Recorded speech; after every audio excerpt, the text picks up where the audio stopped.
everyone. This is Deacon John with Black Legacy in the 21st Century, and I'm excited to be with you today because today's guest is a longtime friend of mine, someone that I've known and watched grow up, and he still hasn't fully grown up. In fact, he has a long way to go.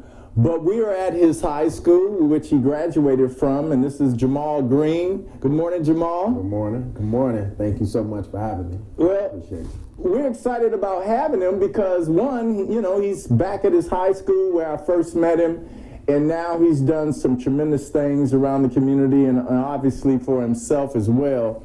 So we want to welcome you to today's show. This is Legacy Builders, and this man is building his legacy as we speak. So JaMal, as I said, you were here attending Wendell Phillips High School. What was that experience like for you? It was rough, but it was where I had my start at entrepreneurship, my start at owning my own company to really inspire young people. I had the administration here. Really a key figure was Mr. Devin Horton, who is now the superintendent of schools of Evanston. And he was such a key figure for me here. He was the assistant principal at the time. And me and my history teacher, Pete Retzos, we started our first youth organization here, and I was 15 years old. And it was called Historical Voices Changing Modern Minds. And then it went over to Skyrocketing Teens Corp, now Majesty All-Stars, after I took it fully over. But make sure that we show them how to reach their goals and tackle some of the root causes of what they're going through. And it was Mr. Horton who said, man, do what y'all want to do. You know, do all the youth programming y'all want to do. Y'all host all the talent shows. Y'all do the whatever y'all want to do. We're going to open up time and we're going to bring the whole school down and allow y'all to put on your program for the entire school. And so that was a big start for me, and it started right here at Wendell Phillips. Yeah, it started right here, you know, and I'm excited that you even brought up Mr. Horton because Mr. Horton was just a blessing. Big blessing. And not only for JaMal, but many other students here at Wendell Phillips High School, but he was also a product of Brownsville. Yeah. So he was homegrown, right. He was well educated, and he's shown that because he's moved on not only to superintendent now in Evanston, but prior to that he was assistant superintendent at East St. Louis. St. Louis, yeah. So he's Dr. Horton now, excuse me, right? And hopefully he'll be watching this show when it airs. But we're very excited about, you know, just giving him some conversation or recognizing him because this is a brother that has helped many of young people, and he continues to help our young African-American men and women. The one thing that I want to point out, though, JaMal, is that this wasn't the only school that you went to. No. You are a career student. Can you explain that to our audience? A career student I was. I went to about 12 schools, kicked out of 9. And so high school, this was my second and only high school too, but at first I started at Curie, which my mother graduated from Curie High School. I would have went to Simeon, where both of my other sisters graduated from, but they didn't want me to mess up their reputation. So they told my mom he could not come to Simeon. I said, all right, well, I'll try Curie out, since my mom went there. Went to Curie High School. Got into, you know, some trouble there, and even had a real racist experience with my teacher that I even talk about today. I think it's key. When I look back, and I'll start here. When I look back at all of the schools that I was put out of and suspended, the classrooms I was suspended from, all of those teachers were white teachers, and they were intimidated by my presence in those schools. Were you the type of student that would like question everything? I can believe that. Same way that I challenge. You're doing it now. Now, right? I was challenging authority and curriculum and how things were done. I mean, I was always doing that in the classroom, and that intimidated their presence. And I look back, it's so crazy because recently I did this. I recently looked back and was like, most of those teachers, they were white teachers. And I look back at all of the teachers that were black. Right. They all would like take me under their wing. Like, no, I got him. It was more of a, no, I know what to do with him. Don't even worry about it. Where the white teachers were like, get him out of here. I don't want him in my classroom. And when I got to Curie High School, I had this one teacher who I got into a shouting match with in the classroom. He filed a police report against me, and they put me in handcuffs in the school and said that was assault. What? Yeah. And, you know, he didn't press charges, of course. It wouldn't have probably went anywhere. But it goes back to the fight that I fought last year when I brought Kanye to town. And I said that CPD shouldn't be in public schools. I remember that. Yeah. We had police officers embedded in our high school. And because this teacher said that I intimidated him in the classroom, they handcuffed me and, you know, did some paperwork. Where did the assault charges come from, though? It was insane. You know, because it was his word. You know, it was his word. Right.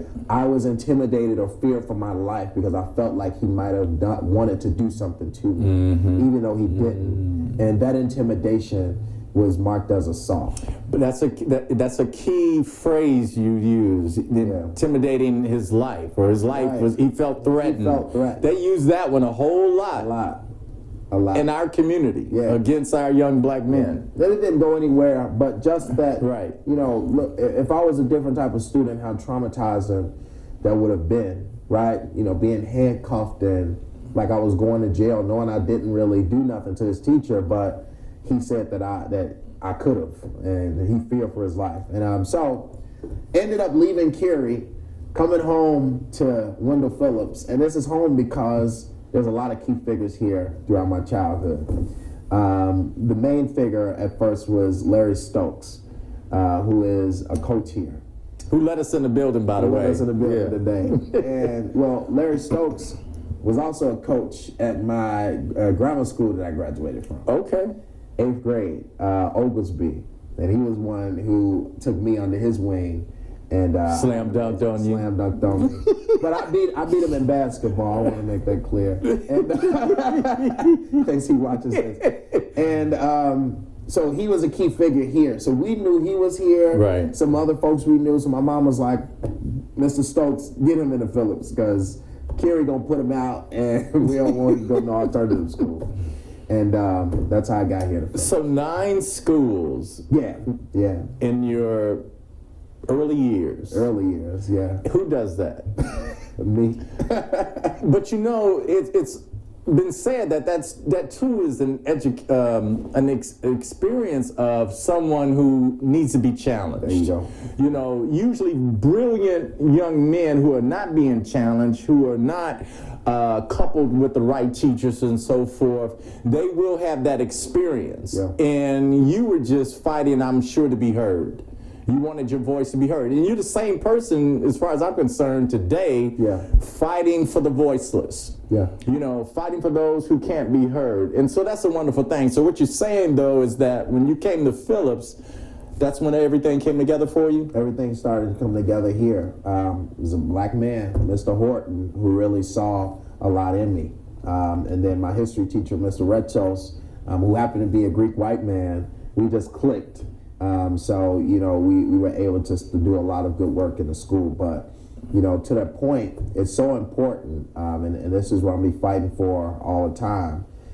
It's so important we have more black male teachers. I agree. In our school system. Yeah, most definitely. We don't have that. And that's where the problem lies with a lot of our black young men in these schools, because, and the reason why they drop out and they get put out or just go to the streets, because there's no black man there to say, listen, come here, you know, what's going on? Role modeling. Especially because a lot of these black men probably don't have fathers too.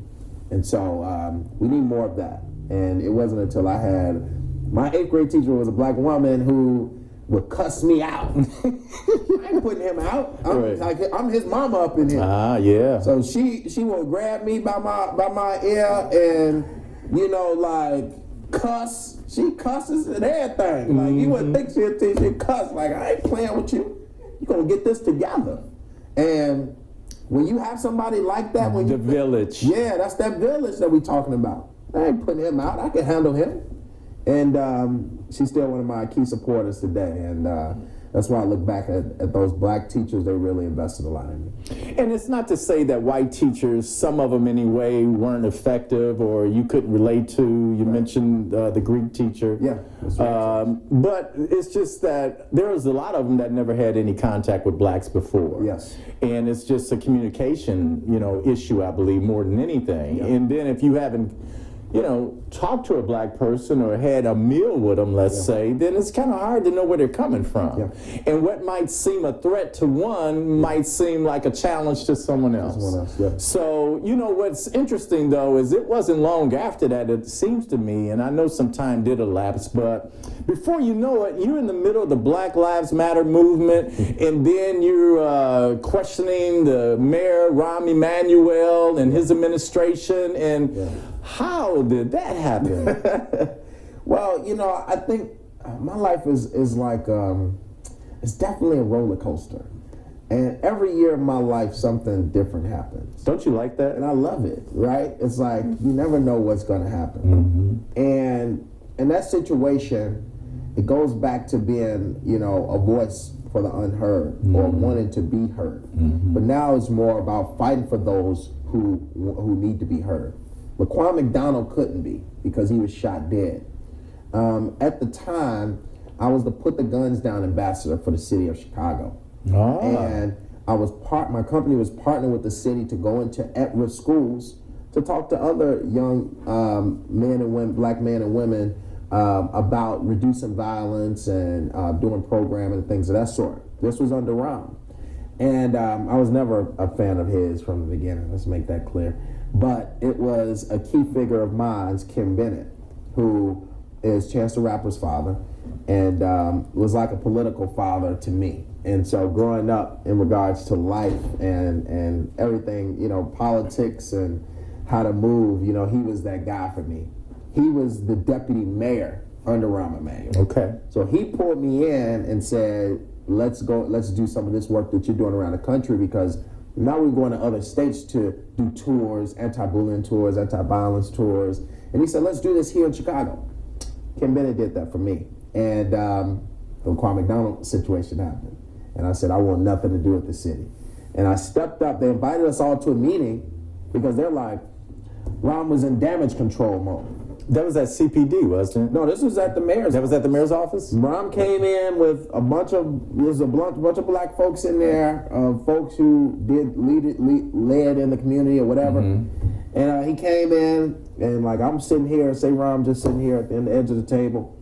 And he basically gives us this BS, really is what it is, about this video is about to come out.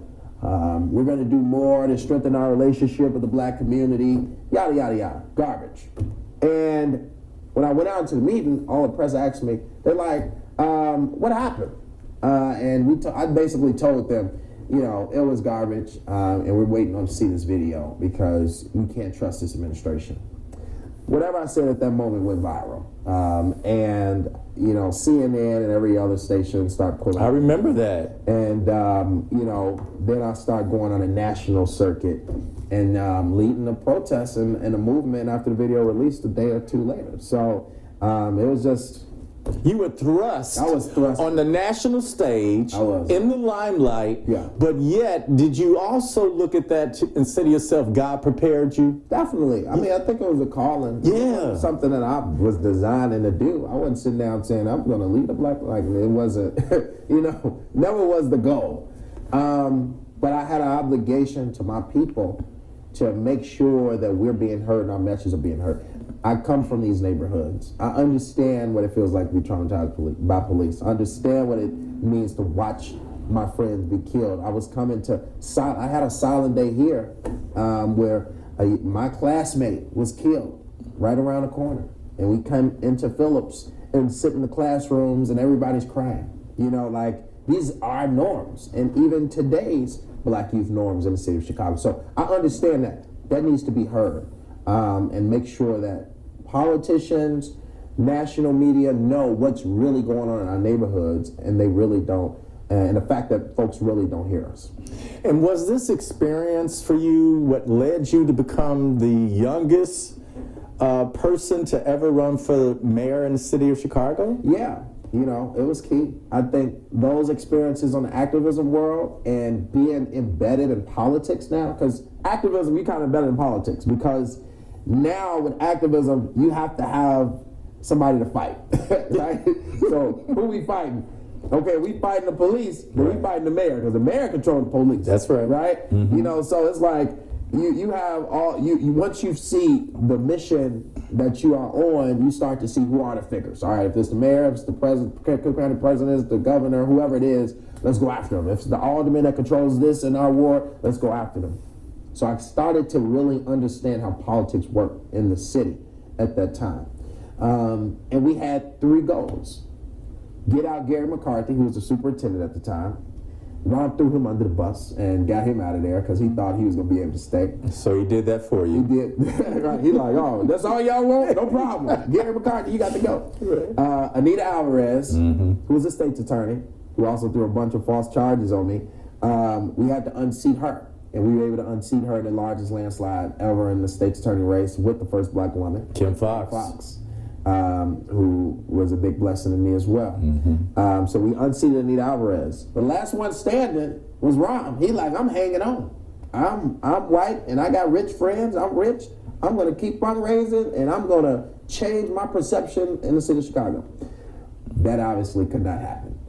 He started to understand that his last approval rate when he was the mayor was 21%.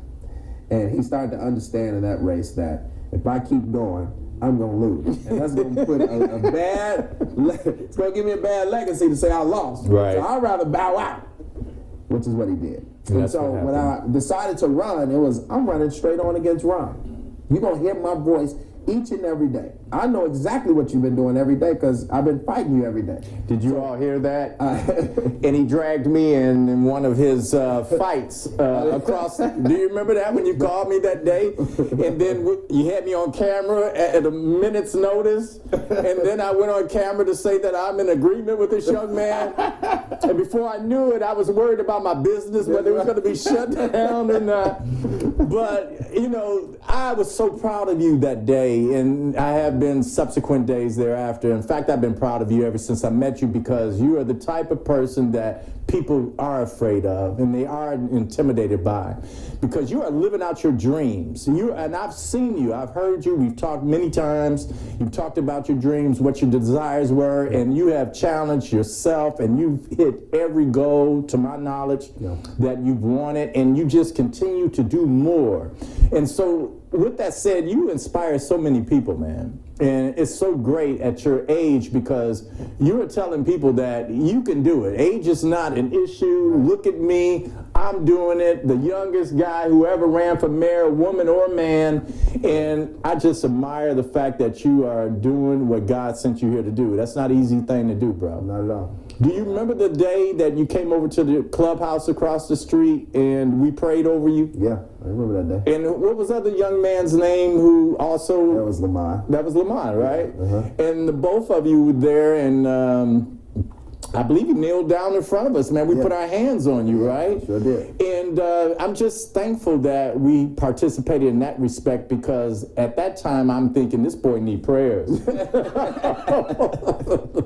and not that he's... I think everybody was saying. Yeah, this boy need prayers. And the thing is that you just, nothing frightened you. No. I mean, we were, also the first to go to a politician. I mean, we were at Rahm Emanuel's house every day, getting people sending us pizza. I was at one time protesting at Rahm's house, and we got everybody like, they're at Rahm's house protesting. And they told me, all the leaders said, don't go to Rahm's house. That's too personal. I said, no, we got to do anything that we can to really make this man, his wife mad. I don't care what it is, because we got to get this man out of here. By any means necessary, we got to do it. I mean, we had all type of ideas. I ain't even going to... You created T-shirts. I still have it. Ron filled us with shirts. Me and my friend designed them. They were on the front page of the Sun-Times. They were popular shirts at the time. When I say we sat down each and every day to figure out what we going to do to really get this man out of office, there was a goal, and we were steadfast. Relentless. You were relentless. And, we protested his house. I remember that one time where we had a big protest at his house, and we were watching him walk around his house, and he was mad on the phone, and his neighbors hated him. His neighbors even... Yeah, because he brought y'all over there. You know, right. They're like, we don't like him either. No. So we come and they come with their dogs and protest. Right, okay. And every 5 minutes, it was a new pizza place bringing us pizza. Wow. We're like, where are these... I mean, I'm talking, we had like 15 pizzas at one time within the span of 30 minutes. Like, they were just pulling up. Wow. Pulling up. People on Twitter knew we were there, and all they were doing was ordering pizza. Send them pizza. Send them pizza. They're out for the Rob's house. Send them protesters pizza. Tell them to stay. Awesome. And just to see, man, like, what we were able, the impact that we were making, we were real relentless against Rom, and we got him out of there and pressured him to resign, even though he'll say he bowed out on his own. Chicago knows. We all know. We all know. But now as I told you, JaMal, I have Mr. Isaak Jones on the Zoom meeting with us, and he's from Morgan Park High School. He's a senior, and I'm sure he's impressed thus far with this conversation that we're having. Isaak, do you have a few questions for Mr. Green? Yes, I actually do. Okay, and I'll repeat it so our audience can hear it. Hello, Mr. Green. I have a couple of questions for you. And all right, Isaac. The first question is, since I heard that you're father and you're still young, how's the father experience for you? So he asked, he realizes, first of all, that you're still a young guy yourself. You're still growing, right? Maturing. But he understands as well that you're a father. I am. He's asking, how is that father experience working out for you? Yeah. You know what? I don't think a lot of people really understand that during that time, being like thrown into the national spotlight and, really like leading the movement and fighting politicians. At the same time, I was having babies. So that's one way to relieve the stress. Right. I was having babies. So I was creating a legacy at the same time. And it was hard. Okay. And, coming home and being a father. Made you grow up even faster, didn't it? Faster. But made me really understand what I was doing was very the impact even grew to me because it was for my kids now. Mm-hmm. To do something for the world, for the community, for the city, is one thing. But to not have kids and understand that your kids are going to have to go through what you went through, now it gives a different light. Like, man, I don't want my kids to go through what I went through.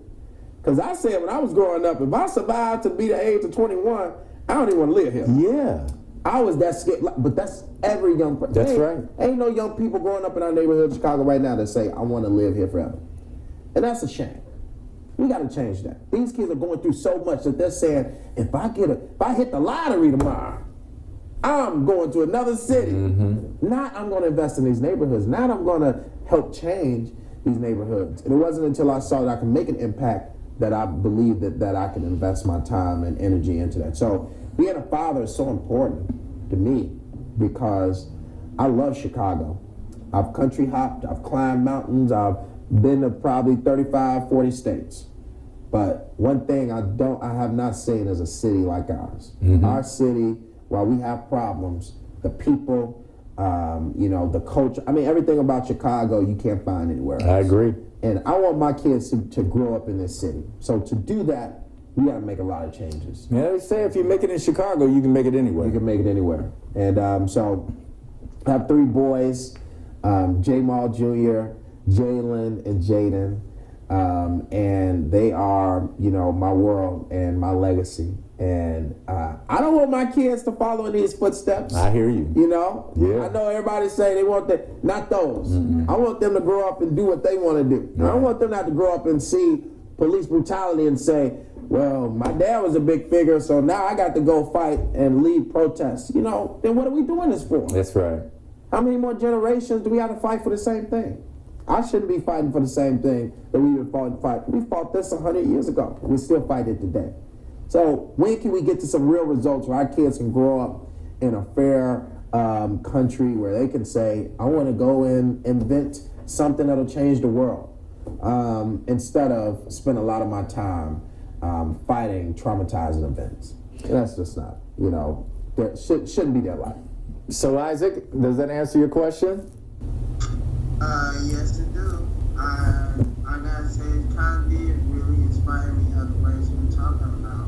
Because a lot of students from my school specifically is kind of fighting towards that. They want to kind of knock down, like, these social norms of, like, expectations of what a man or woman should be. How they also want to knock down the little stereotypes or the title of what black people is. Yeah. They want to show that black people are strong. They want equality. They want their rights. Yeah. Not just for themselves, but for everyone also. Yeah. Well, thank you for those comments, Isaac. And for our audience who may not have been able to hear, Isaac said he's very inspired, and many students like him share that inspiration because they have the same interests as JaMal Green has here, and that is to make it a better world. Not to be knocked around, to be heard, and not be part of the voiceless. So, Isaac, we thank you for that comment, that question. Now, do you have another one? Yes, I do. Mr. Green, I also heard that you had assisted Bernie Sanders when you were running for president. How did that happen? How did that come to thought? So the question is, how did you get involved with Bernie Sanders, of all people? Who would have thought? He's the older white version of me. And I love Bernie Sanders. Bernie Sanders is a dear friend. And I can't thank him enough for what he's done for our country. And it hurts my soul.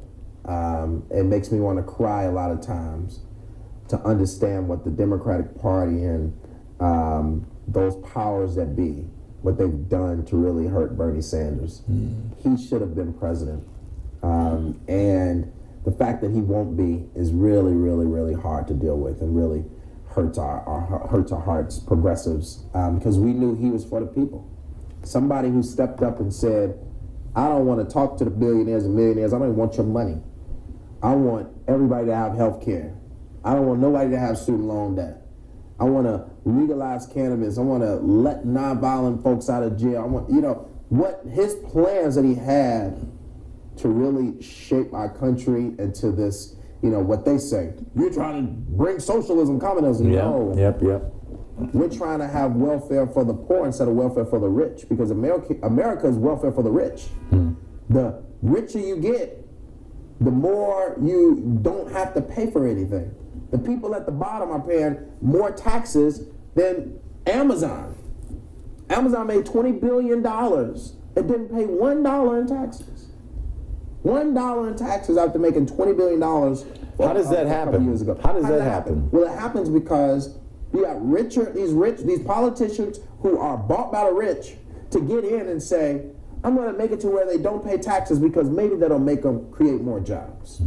Data has proven that to be untrue. So Bernie Sanders came and said, no, we're going to tax you and lift that burden off of middle class and lower, and we're going to tax you, and we're going to be able to pay for everything that we need to pay for. And those billionaires spent hundreds and hundreds of millions of dollars to hurt Bernie Sanders. And so it hurts my soul. But, he's resilient, and he keeps fighting each and every day. He's the reason why there's $15 minimum wage, and almost half of the states went to those Amazon board meetings, making them pay $15 minimum wage. Walmart going to those board meetings. Bernie Sanders is a fighter. He's an activist. And it don't surprise me, because when he was my age, he was standing next to Martin Luther King, chained to a black woman in the city of Chicago. Awesome. He was chained to a black woman, fighting. Protecting her, fighting for not him, because he knew his privilege. A lot of people don't know that either. They don't, Jamal. You know, they act like Bernie just came on the scene, No. but he's been fighting for a long time. Fighting since he was my age, younger. Okay. He was younger when he was fighting against the University of Chicago, the powers that be, at 21 years old.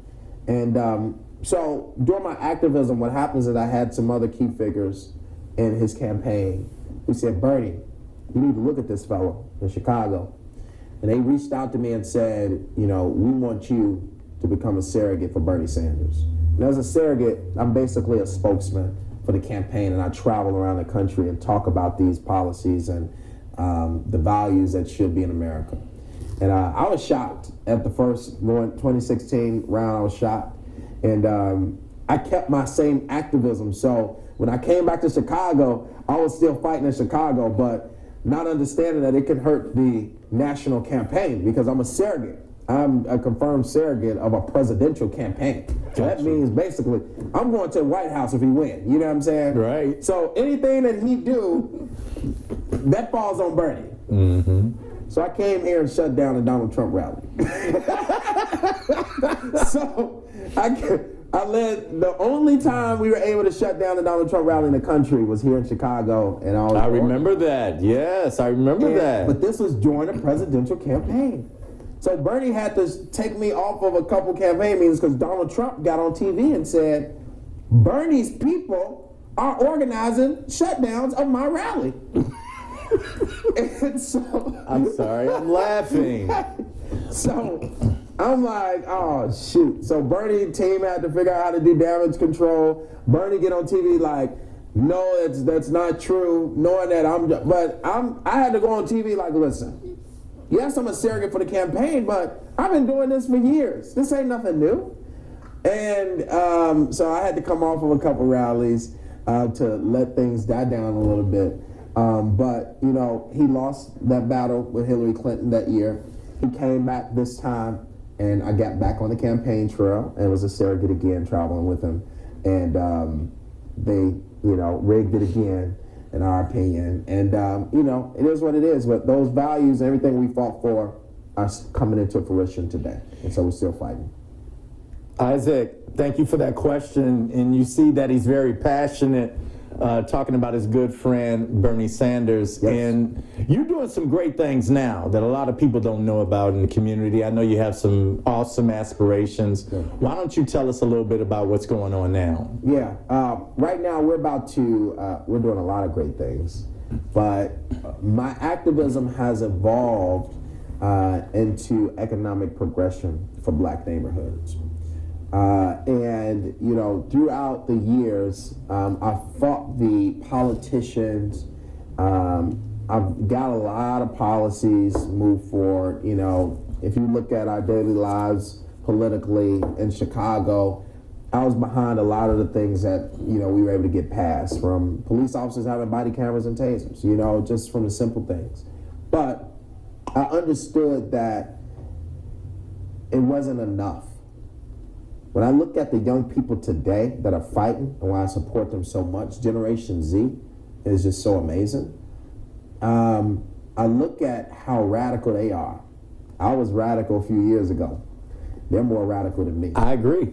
And while I was saying body cameras and tasers and getting them to do it, these young people are saying abolish the police department. We need to start over. And I look at our fights, and now it brings me more towards, you know, what they're saying, because they're the young people, their future, and they look back on what has happened all these years, and it's up to them to lead us. And so I step back and I say, this is the movement that we have to get behind. Now let's figure out how to make sense of it. I just look at, you know, how radical they are today, and I started to also understand that what we're missing is finance in our communities. We own 2% of wealth in America. Black folks own 30-something% of their own homes, compared to 71% of white people who own there. And it's been that way forever. It's been that way. So many years, the wealth gap in America has been so large. And I understood that if we're able to create wealth in our own neighborhoods, we're able to get control of some of these problems without having to fight against some of these politicians, because they'll have to listen to us because we'll have money to amplify our message. And so my mission now is to build small business entrepreneurs in our communities and build an economy in our communities that we can start building wealth. And so each and every day we work with small businesses. We partner them with capital. This year alone, we have partnered Black small business owners with about $10 million in business lines of credit. And you've also been helping out with the PPP loans, PPP. Right? We've helped about $10 million since January 1st this year. It's only April. And we have clients in about 40 states now. But here in Chicago, we help lots of entrepreneurs. Even when businesses got looted in the last George Floyd protest, I raised about $250 million and gave it out within a week of raising it within a few days. So we really are trying to support our Black businesses, help them expand and build more. So we got a new group called Entrepreneur Us that we'll be announcing real soon. We're going to have chapters and teach entrepreneurs. We teach them business credit. We teach them personal credit, how to get their personal credit together. We teach them business plans, accounting, 3-year projections. We do all of that work, and then we're partnered with banks, finance, microloan companies. We partner with all of the money, and we're able to bring them in and place them where they need to be so they can get access to capital. So the economic progression movement is one, which is why we fought Chase Bank last year for not lending to Black and brown communities. And you got their attention. We got their attention and got them to give $1 billion for the next 5 years in home loans and small business grants and things of that sort. So to Black communities. To Black communities, yeah. So it's gonna be a big deal. That was a big deal, I think. One of my biggest accomplishments, I'm sure people will remember. Oh, people love you for that. But so economic progression, and now as far as tackling the root causes of what's going on in these neighborhoods, we're building an 80,000 square feet facility on the south side of Chicago. It's called the Morgan All-Star Center, and it's going to have a wellness center to tackle mental health, a coding department.